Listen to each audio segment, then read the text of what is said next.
Olá, meus amores, que o nosso dia hoje seja abençoado por Deus, que Ele nos dê discernimento, entendeu? Nos dê sabedoria para que a gente possa enfrentar todos os nossos problemas do dia a dia, né? Vamos começar hoje nossa aula de geografia falando sobre a vegetação e o ciclo da água. O que a vegetação influencia no ciclo da água? O que é que tem a ver vegetação com o ciclo da água? É isso que nós vamos aprender hoje na nossa aula de geografia. As plantas, assim como outros seres vivos, participam do ciclo hidrológico, o ciclo da água. Além de absorver a água do ambiente, elas também liberam vapor de água por meio da respiração e da sua transpiração. Por isso, da fotossíntese, as plantas absorvem gás carbônico do ambiente e liberam gás oxigênio, né? Por meio da fotossíntese, ela vai liberar aquele gás carbônico, aliás, absorver o gás carbônico, que é o gás que nós soltamos durante a nossa respiração, né? Transpiração, e vai liberar o essencial gás oxigênio, né, essencial para todos nós, para os animais, para nós seres humanos, que é essencial para a nossa vida. E quem libera esse gás oxigênio é as plantas, né? Então elas são essenciais nessa troca aí de gases que a gente está estudando agora, certo? Dessa forma, a retirada da vegetação de um lugar reduz a quantidade de vapor de água na atmosfera, influenciando o ciclo hidrológico, aquilo que eu tinha falado para vocês, né? Se vai tirar a planta, vai influenciar o ciclo hidrológico. Por quê? Porque ela vai deixar de estar transpirando água, né?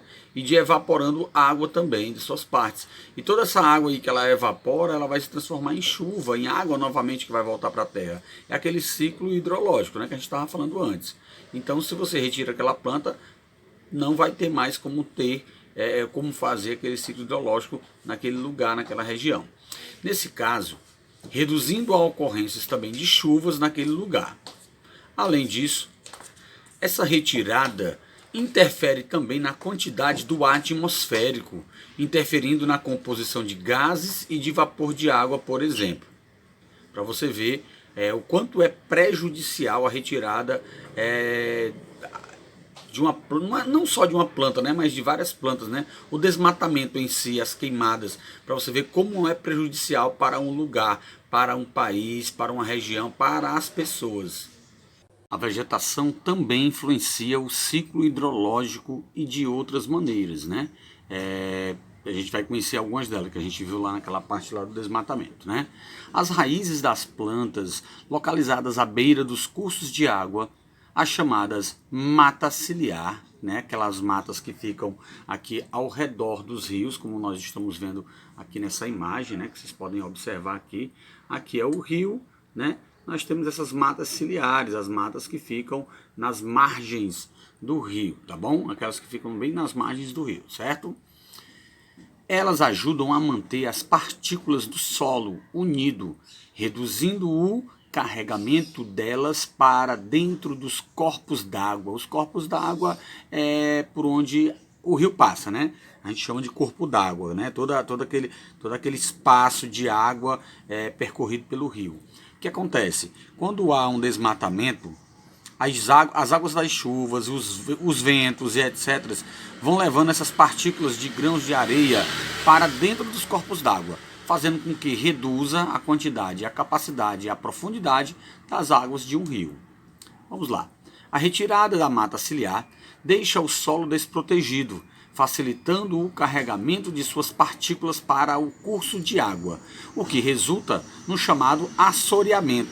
Assoreamento é as terras, né, as partículas de areias de terras que saem das suas margens ou de lugares mais próximos e vão para o corpo d'água, né, fazendo com que reduza mais ainda a quantidade de água naquele corpo d'água que está ali presente, tá bom?